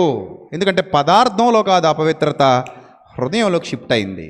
అందుకే దేవుడు అంటున్నాడు, దేవుడు పవిత్రముగా చేసిన వాటిని మనుష్యుడు అపవిత్రమైన వాటిగా ఎంచకూడదు. దానియేలు తిండి దానియేలు తింటాడు, నువ్వు తిన్నయి, నువ్వెవడు కాదండానికి. అర్థమైందా? ఒకడు కూరగాయలే తింటాడట, ఆయన అలాగే బతకని అన్నాడు రోమపత్రికలో. ఒకడు మాంసం తింటున్నాడు, అలాగే తిన్నయి, నువ్వు వాడిని అనొద్దు, వాడిని నిన్ననొద్దు, ఎవడు తిండి ఆడిదే. తిండి దగ్గర కొట్టుకు చావకండి, భోజనం నిమిత్తం దేవుని పని పాడు చేయకండి, అనుమానంతో ఏం తినకండి. మళ్ళీ అనుమానంతో తినవానికి అది దోషం. ఒకవేళ పందినికి నిషిద్ధమని ఎంచుకుంటున్నాం అనుకో, వదిలే, ముట్టుకోకు. అలాగని నిషిద్ధం కాదని తింటున్నవాడు ఉన్నాడు చూడు, వాడిని ఏమనుకో, వాడిని తిన్నాయి, ఆడు తింటాడు, నీకెందుకు? అది వాడికి ఆహారం, ఆడిష్టం అది. కొంతమంది అడవి పందులు కొట్టుకుని తెచ్చుకుని తింటుంటారు. ఎక్కడి నుంచి? అడవిలోకి వెళ్ళి, అది వేరేగా ఉంటుంది అడవి పంది, అది దుంపలది తింటుందట. మరి అది నేను ఎప్పుడు తినలేదు. సో దాన్ని కొట్టి తింటుంటారు కొంతమంది. సో ఆ అడవి పంది మాంసం పెద్ద ఫేమస్ అట. దొరికితే లోపల వేస్తారు అనుకుంటాను. అది కూడా సల్మాన్ ఖాన్ తిరిగినట్టు తిరగాలి. సో మొత్తం ఫేమస్ అది. ఇప్పుడు తింటారు కొంతమంది, కానీ యూదులు తినరు. అడవి పందిని కూడా తినరు యూదులు. కానీ క్రైస్తవుల్లో ఎంతమంది లేరు చెప్పండి అడవి పంది తినేసేవాళ్ళు? ఉన్నారు లేదా? మీలో కూడా ఉంటారు. చేయి చూపించండి తిన్నానన్న వాళ్ళు. ఏం పర్లేదు, తప్పలేదు. అదిగో చూడండి ఎంతమంది ఉన్నారు. ధైర్యవంతులు చేతులు ఎత్తండి, అయ్యా తప్పే ఉంది. అదిగో ఇంకెంతమంది? మీరు అడవి పంది తిన్నోళ్ళు. ఉషా ఎవరు ఉంటే చేతులు ఎత్తే తప్పేవలేదు, పాపం కాదు అది. అది కాదు, ధైర్యంగా చేతులు ఎత్తున్నారు కదా, అదే తప్పేటి. వాళ్ళకి ఇష్టం, అది మీ ఇష్టం, తినండి, అదేం పాపం కాదు. కానీ దానియేలు తినడని చెప్తున్నాడు, అది కథ. నువ్వు అడవి పంది మాంసం తింటావు, కానీ దానియేలు అడవి పందిని తిండవు. ఎప్పుడో తినుంటావు నువ్వు. సో నువ్వు తిన్నవన్నీ దానియేలు తిండవు, దానియేలు తిన్నవి నువ్వు తినవు. అర్థమైందా? వాళ్ళ తిండి కట్టుబాట్లు వేరు, నీ కట్టుబాట్లు వేరు. అది తీసుకొచ్చి ఇక్కడ అతికించాలనుకుంటున్నాడు చూడండి, వాళ్ళు దుర్బోధకులు. వాళ్ళని తీసుకొచ్చి మన మీద ఎక్కిద్దామని చూస్తున్నారు చూడండి. వాళ్ళ ఆహారపు అలవాట్లు తీసుకొచ్చి మన మీద ఎక్కిద్దామని చూస్తున్నారు చూడండి, వాళ్ళు దుర్బోధకులు. నేను రేపటి నుంచి నువ్వు బొమ్మిడేలు తినొద్దు, స్వరపిటి తినొద్దు అన్నాడు అనుకోండి, వాళ్ళు దుర్బోధకులు. నేను తింటాను, మరి నాకు ఇష్టమే అవి. బొమ్మిడేలు ఇష్టమే, ఇష్టం లేనివాడు ఎవడు ఉంటాడండి? బొమ్మిడేలు పులుసు చక్కగా తింటాం. సో అవి మనం తినొద్దు, యూదులు తినరు కదా, దానియేలు తిండు కదా, నువ్వు తినొద్దు అంటే బుద్ధిహీనత. పేతురునే ఏమంటున్నాడు దేవుడు? నువ్వు తినేయి, నువ్వు తినేయి, నువ్వు తినేయి అంటే అడ్డుగోడ పడగొట్టేసాడంటే కొర్నేలు ఇంటికి వెళ్ళి భోజనం చేసేయి. కొర్నేలు ఏం పెడితే తినేయి. ప్రభువా నిషిద్ధమైంది ఎప్పుడు నిన్ను ముట్టలేదు ప్రభువా. కొర్నేలు ఇంటికి వెళ్ళు, ముందు కొర్నేలుతో సహవాసం పెట్టుకో, కొర్నేలుకి బాప్తిసం ఇచ్చేయి, అతని ఇంటి వారందరికీ బాప్తిసం ఇచ్చేయి, వాళ్ళ ఇంట్లో భోంచేయి, తినేసిరా. ఇప్పుడు దాని మీద గొడవ. నిన్ను ఎవడెళ్ళమన్నాడు? నిన్ను అక్కడ ఎవడ భోజనం చేయమన్నాడు? అసలు ఎందుకు తిన్నావు? అది పెద్ద ఇష్యూ అయింది అక్కడ. సో కాబట్టి ప్రియమైన దేవుని సంగమా, అపవిత్రత అనేది పాత నిబంధనకి కొత్త నిబంధనకి చాలా డిఫరెన్సెస్ ఉన్నాయి.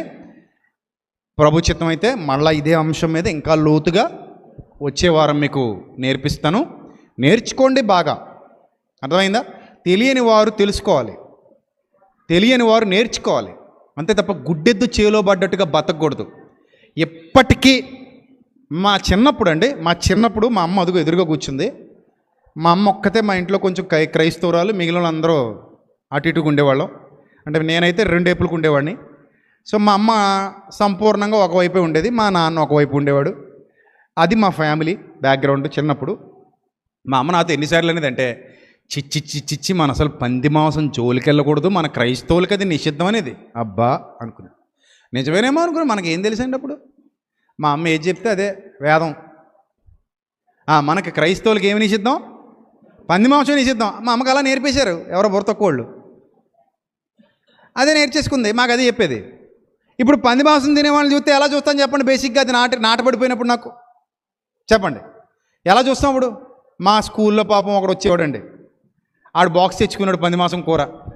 ఒరేయ్ నువ్వు దూరంగా ఉండరోయ్, అసలు ఈ రోజంతా నువ్వు నన్ను ముట్టుకోవడానికి లేదు రోయ్ అనేవాడిని.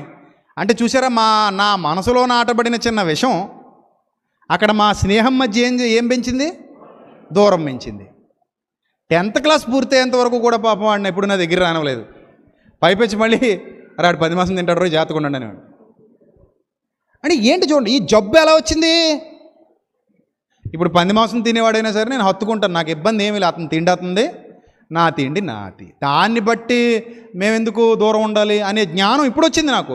ఈ జ్ఞానం ఇప్పటికే కొంతమందికి రాలేదు, ఇప్పటికీ రాలేదు. వాళ్ళు తినేవేమో మెక్కేస్తారు, ఇంతంత మొక్కలు మింగుతారు. కానీ ఇక్కడ తినేవాడిని మాత్రం ఏమంటారు? పాపాత్ముడు అంటారు. మామూలు ఉత్తుడు కాదు, పాపాత్ముడు మళ్ళాడు. సో క్రైస్తవుల్లో కూడా జబ్బులు ఉన్నాయి. నేను మరలా చెప్తున్నా, క్రైస్తవ్యానికి ఎవడైనా ఒకవేళ ట్రోల్ చేసుకుంటే అలవాటు అయిపోయింది నాకు కూడా. క్రైస్తవులు పంది మాంసం తిన్నా తప్పేమీ లేదు, అది వాళ్ళ ఇష్టం. యూరప్ కంట్రీస్లో తింటున్నారు ఆల్రెడీ. వీళ్ళు ఏమైనా చేస్తే వాళ్ళకి చెప్పిరా వీళ్ళు. యూరప్లో తింటారు, బోళ్ళు మంది తింటారు. సో బైబిల్ తెలియని వాడు తినొద్దంటాడేమో, కానీ బైబిల్ తెలిసిన వాడు ఏమంటాడంటే అందులో ఏమీ లేదు నాయన, అది పాత నిబంధన, ఇది కొత్త నిబంధన, కొర్నేలు దగ్గర గోడ పడగొట్టేసాడని దేవుడు చెప్పేశాడు. సో కాబట్టి ఒకవేళ మీరు తింటారనుకుంటే తినేయండి, వద్దనుకుంటే మానేయండి, అది ఇంకా మంచిది, మీ ఇష్టం.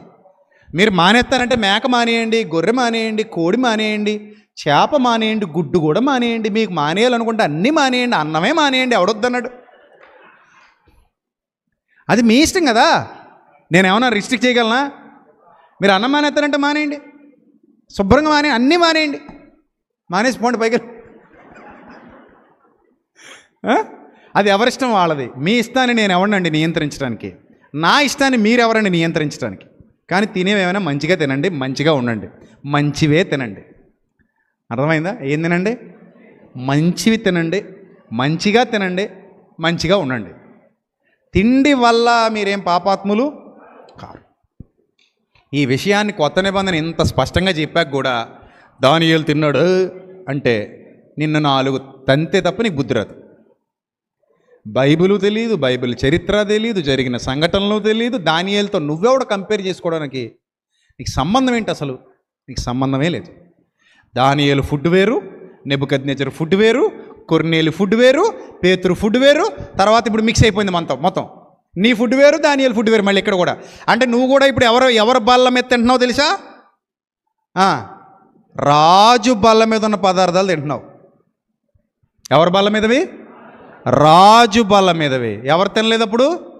దానియేలు తినలేదు, నువ్వు తింటున్నావు. నువ్వు తినేవి దానియేలు తిండో, నువ్వు తినేవి దానియేలు తినడో. ఇది పచ్చి నిజం. నువ్వు రొయ్యల కూర తింటావా, ఆయన తిండో. నువ్వు బొమ్మిడాయలు తింటావా, ఆయన తిండో. నువ్వు సొరపిట్టు తింటావా, ఆయన తిండో. ఇంకా నువ్వు చాలా తింటావా, ఆయన తిండో. నత్తలు కూడా తింటారు కొంతమంది, నత్తలు ఆయన తిండో.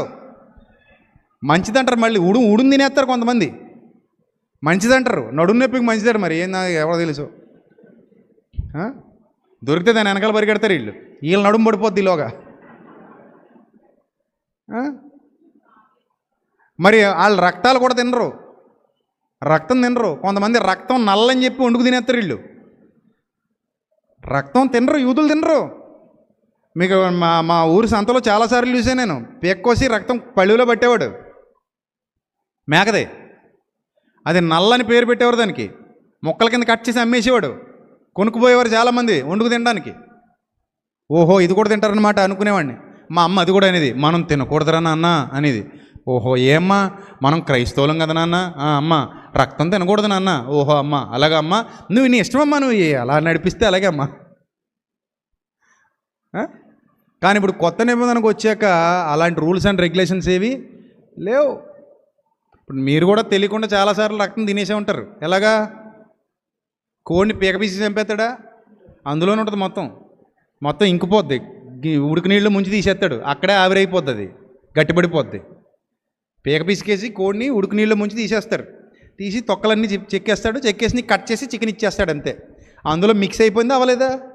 లోపల ఆల్రెడీ వేడి నీళ్ళలో పెట్టాడంటే బ్లడ్ ఏమైపోద్ది? మాంసంలో కలిసిపోయి మిక్స్ అయిపోద్ది అంతే. ఆ ఏకలన్నీ పీకేస్తాడు, కొట్టేస్తాడు, మొక్క ఇచ్చేస్తాడు నీకు. శుభ్రం ఇంటికి తెచ్చుకొచ్చి బిర్యానీ వండుకు తినేస్తావు. తినవా? తినేస్తావు. అంటే బ్లడ్ ఎందుకు తినొద్దు అంటారంటే అందులో ఎక్కువ బ్యాక్టీరియా ఉంటుంది కాబట్టి మంచిది కాదని తినొద్దు అంటారు. పాత నిబంధనల లెక్కలు వేరు. కొత్త నిబంధనలు లెక్కలు వేరు. ఇప్పుడు బ్లడ్ గురించి మాట్లాడాలంటే ఒక ప్రత్యేకంగా ఒక టాపికే మాట్లాడాలి. ఇప్పుడు నేను అర్థమైందా? నేను టాపికే మాట్లాడాలి. ఆ బ్లడ్ గురించి, ఓన్లీ బ్లడ్ గురించి మీకు ఎక్స్ప్లెయిన్ చేయాలంటే అసలు ఎందుకు తినొద్దు అన్నాడు, దానికి కారణం ఏంటి, రీజన్స్ ఏంటి, ఎక్కడెక్కడి నుంచి దాని చరిత్ర వచ్చింది ఇంత చెప్పుకుని రావాలంటే ఒక సందేశం మాట్లాడాలి. మళ్ళీ ఒక గంట పడుద్ది. ఇంత ఉంది బైబిల్లో. తలా తోక తెలియకుండా ఏదో స్టేట్మెంట్ చేసేసి జనాలను మాయ చేసి మభ్యపెట్టేసి వాళ్ళ మీద అనవసరమైన బరువులు మోపేసి బాధ పెట్టడం మంచి పద్ధతి కాదు. రకరకాల ప్రదేశాలు, రకరకాల ప్రాంతాలు, మన చుట్టూ ఉన్న వాతావరణంలోనే రకరకాల జాతుల వాళ్ళు రకరకాల తిళ్ళు తింటారు. సంచార జీవులు ఉంటారు కొంతమంది. చూడండి, రోడ్ల మీద తిరుగుతుంటారు. కాలువల పక్కన బాతులు మేపుకునే వాళ్ళు సంచార జీవులు కొంతమంది ఉంటారు. వాళ్ళు ఏమేమి తింటారో మనకు ఐడియా ఉండదు. ఎలకలు కూడా తింటారు వాళ్ళు, పాములు కూడా తింటారు వాళ్ళు, ఎలకలు తింటారు వాళ్ళు, పిల్లులు తినేస్తారు వాళ్ళు, కుక్కలు తినేస్తారు మన వీధిలో దొరికేవి. వాళ్ళకి అది ఇదని భేదం ఏమి ఉండదు. ఇప్పుడు వాళ్ళు చర్చకు వస్తే మరి రానిస్తామా పొమ్మంటావా? తాబేళ్ళు కూడా తింటారట. ఇప్పుడు వాళ్ళు చర్చకు వస్తే రమ్మంటాం పొమ్మంటావా చెప్పండి. మరి ఏంటండి అది? వాళ్ళు కొర్నేలు బ్యాచే, వాళ్ళు రాజుగారి బ్యాచే. నువ్వేనా దానియేలు గారి బ్యాచ్ ఏంటి? నువ్వు కూడా కొర్నేలు బ్యాచే, నువ్వు కూడా రాజుగారి బ్యాచే, నువ్వు దానియేలు బ్యాచ్ ఏం కాదు. అర్థమైందా? ఎంత ఉందో బైబిల్లో. ఇది అర్థమైన వాడు ధన్యుడు, అర్థం కానివాడు ఇంకా అలాగే చచ్చిపోతాడు, మాయలో ఉండి చచ్చిపోతాడు. మీరు మాయలో ఉండకూడదు, జ్ఞానవంతులు కావాలి. క్రైస్తవ్యం అనేది యూనివర్సల్ లా, అందరినీ ప్రేమిస్తుంది, అందరినీ దగ్గర చేసుకుంటుంది. కాబట్టి ప్రియమైన దేవుని ప్రజలారా, సత్యమునకు విధేయులు అవ్వండి, సత్యంలో ఉన్న లోతైన సంగతులు అర్థం చేసుకోండి. భోజనమును బట్టి దేవుని పనిని ఏం చేయకండి, పాడు చేయకండి. తినేవాడిని తినివ్వండి, తినలేని అలాగ ఉండనివ్వండి. మీరు తింటే తినండి, తినపోతే మానేయండి. తినినందుకు వాడు దోషి కాదు, తిననందుకు నువ్వు దోషివి కాదు. ఆహార పదార్థాల వల్ల నువ్వు అపవిత్రురాలివి కావట్లేదు. అది తిన్నది వెంటనే కడుపులో ఏమవుతుంది, అరిగిపోతుంది, బహిర్భూమికి వెళ్ళిపోతుంది. అట్లు ఆ భోజన పదార్థాలన్నింటినీ కడుపు ఏం చేస్తుందట, పవిత్రపరుస్తుంది. సో కాబట్టి ఆనాటి అపవిత్రత లెక్కలు వేరు, ఈనాటి అపవిత్రత లెక్కలు వేరు. ఇంకా చాలా లోతైన సబ్జెక్ట్ ఉంది. ఇప్పుడు టైం లేదు కాబట్టి నేను ముగించేస్తున్నాను. ప్రార్థన చేసుకుందాం. తలలు వంచండి. మహాపరిశుద్ధుడైన మా కన్న తండ్రి, మహోన్నతుడ, దయగల దేవ, మీ పవిత్ర నామానికి స్తుతులు స్తోత్రాలు చెల్లిస్తున్నాం. ఇప్పటివరకు విత్తబడిన వాక్యం పిల్లల హృదయాల్లో ఫలింపజేయండి. వారు విడిచిపెట్టే గుంపులో గాక విన్న వాక్యమును అనుసరించి జీవించగలిగే భాగ్యాన్ని ప్రసాదించమని, సమస్త ఘనత మహిమ ప్రభావములు మీకు మాత్రమే చెల్లిస్తూ తండ్రి, మీ చిత్తం యొక్క సంపూర్ణతలోనికి మమ్మల్ని అందరినీ నడిపించమని వేడుకుంటూ యేసుక్రీస్తు ప్రభు వారి దివ్యనామంలో ఈ ప్రార్థన మనవులు సమర్పించి మీ వద్ద నుండి జవాబు పొందుకునిచున్నాం మా కన్న తండ్రి. ఆమెన్. ప్రియులారా, గుర్తుపెట్టుకోండి, సెమినార్ ఇంకా చాలా తక్కువ టైం ఉంది. అందరూ కూడా సెమినార్ కొరకు ప్రార్థన చేయండి. ప్రతి కుటుంబం సెమినార్లో పాలిభాగం తీసుకోండి. సెమినార్ పనుల్లో యవనస్తురాళ్ళు పాలిభాగం తీసుకోండి. చాలామంది ప్రజలు దూర ప్రాంతాల నుండి రాబోతున్నారు.